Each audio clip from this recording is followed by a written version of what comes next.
ഈശോമിശിഹായ്ക്ക് സ്തുതിയായിരിക്കട്ടെ. അഞ്ചപ്പത്തിലേക്ക് പ്രാർത്ഥനാപൂർ സ്വാഗതം. പ്രിയപ്പെട്ട സഹോദരങ്ങളെ, ഇന്ന് പരിശുദ്ധാത്മാവ് നൽകുന്ന നല്ലൊരു ചിന്ത, ഈ ക്രിസ്മസ് അനേകരെ ഏറ്റവും പ്രത്യേകമായി നമ്മളോട് ഏറ്റവും അടുത്ത് നിൽക്കുന്നവരെ ചേർത്ത് പിടിക്കുന്ന ഒരു ക്രിസ്മസായി നമുക്ക് മാറണം. നമുക്ക് ഏതാനും തിരുലിഖിതങ്ങൾ ധ്യാനിക്കാം. യോഹന്നാന്റെ സുവിശേഷം 19-ാം അധ്യായം 26-27 തിരുവചനങ്ങൾ. യേശു കുരിശിൽ കിടക്കുകയാണ്. യേശു തൻ്റെ അമ്മയും താൻ സ്നേഹിച്ച ശിഷ്യനും അടുത്ത് നിൽക്കുന്നത് കണ്ട് അമ്മയോട് പറഞ്ഞു, സ്ത്രീയെ, ഇതാ നിന്റെ മകൻ. അനന്തരം യേശു യോഹന്നാനോട് പറയുകയാണ്, ഇതാ നിന്റെ അമ്മ. അപ്പോൾ മുതൽ ആ ശിഷ്യൻ അമ്മയെ സ്വന്തം ഭവനത്തിൽ സ്വീകരിച്ചു എന്നാണ്. ഇതിനനേക മനോഹരങ്ങളായ ആത്മീയ വ്യാഖ്യാനങ്ങൾ, അർത്ഥതലങ്ങളുണ്ട്. പക്ഷെ പ്രിയപ്പെട്ടവരെ, ഒന്ന് ചിന്തിച്ചു നോക്കുക. ഈ ശിഷ്യൻ സ്വന്തം അമ്മയെ ഭവനത്തിൽ സ്വീകരിച്ചതുപോലെ ജന്മം നൽകിയ അപ്പനെയും അമ്മയെയും കൂടപ്പിറപ്പങ്ങളെയും ബന്ധുമിത്രാദികളെയും എല്ലാം വലിയ സ്നേഹത്തോടെ സ്വീകരിക്കാനുള്ള ഒരു മാനസിക തലത്തിലാണോ, സ്വാതന്ത്ര്യത്തിലാണോ ഞാൻ ജീവിക്കുന്നത്? അനേകര് അങ്ങനെയുള്ള നല്ല കൃപയിലാണ്. ഒരുപക്ഷേ നമ്മുടെ തെറ്റാകണമെന്നില്ല, മറ്റുള്ളവരുടെ തെറ്റാകണമെന്നില്ല, പലവിധ കാരണങ്ങളാൽ ഈ അകൽച്ച വന്ന് സ്വീകരിക്കാൻ പറ്റാതെ പുറത്ത് നിൽക്കുന്ന അനുഭവങ്ങളുണ്ടെങ്കിൽ ആ അനുഭവങ്ങൾക്ക് മാറ്റം വരാൻ നമുക്കൊന്ന് പരിശ്രമിച്ചാലോ?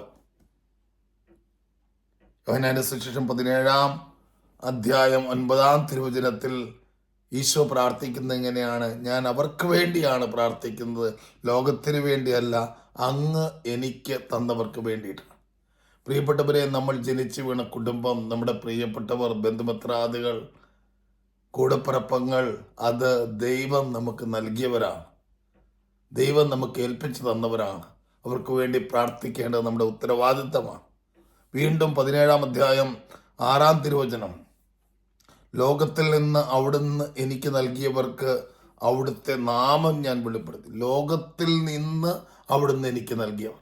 അല്ലോ, ഈ ലോകത്തിൽ നിന്ന് ദൈവം നമുക്ക് പ്രത്യേകമായി നൽകിയ ജീവിതങ്ങൾ, ആ ജീവിതങ്ങളോട് ക്ഷമിക്കാൻ, സ്നേഹിക്കാൻ, പൊറുക്കാൻ ഒക്കെയും ഈശോ നമ്മളെ വെല്ലുവിളിക്കുകയാണ്. ആ വെല്ലുവിളിയുടെ മനോഹരമായ തിരുവാക്യമാണ് മത്തായി സുവിശേഷം 5-ാം അധ്യായം 23-ാം അധ്യായം 23-24 വാക്യങ്ങൾ. നീ ബലിപീഠത്തിൽ കാഴ്ചയർപ്പിക്കുമ്പോൾ നിന്റെ സഹോദരന് നിന്നോട് എന്തെങ്കിലും വിരോധമുണ്ടെന്ന് അവിടെ വെച്ചോർത്താൽ കാഴ്ചവസ്തു അവിടെ ബലിപീഠത്തിന് മുമ്പിൽ വെച്ചിട്ട് പോയി സഹോദരനോട് രമ്യതപ്പെടുക, പിന്നെ വന്ന് കാഴ്ചയർപ്പിക്കുക. ഒന്ന് ഫോൺ വിളിക്കാൻ പരിശ്രമിച്ചാൽ, ഒരു സന്ദർശനം നടത്താൻ പരിശ്രമിച്ചാൽ, ഒരു ടെക്സ്റ്റ് മെസ്സേജ് അയക്കാൻ പരിശ്രമിച്ചാൽ, ഇപ്പോൾ മുതൽ ഇനിയുള്ള ദിവസങ്ങളിൽ എല്ലാ ദിവസവും അവരെ ഒന്ന് സമർപ്പിച്ച് ഹൃദയപൂർവ്വം ഒന്ന് പ്രാർത്ഥിക്കാൻ പരിശ്രമിച്ചാൽ, ചെറിയ ഒരു ആശയടക്കങ്ങൾ, ആ ബന്ധങ്ങൾ ഊഷ്മളമാകുവാൻ വേണ്ടി പ്രാർത്ഥിച്ചാൽ തീർച്ചയായും ദൈവം ഇടപെടും. ഈ ക്രിസ്തുമസ് ഇമ്മാനുവലായ, കൂടെ വസിക്കുന്നവനായ ദൈവം നമ്മുടെ ജീവിതത്തിലേക്ക്, നമ്മുടെ ഹൃദയത്തിലേക്ക്, നമ്മുടെ ദുഃഖങ്ങളിലേക്ക്, വേദനകളിലേക്ക് കടന്നു വന്ന് ഇടപെടുന്ന സൗഖ്യദായകനായി മാറും.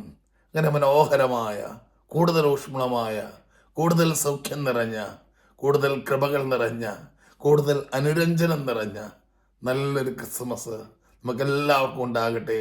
അതിനായി നമ്മൾ പരിശ്രമിക്കണം, ഒന്നിച്ച് പരിശ്രമിക്കണം.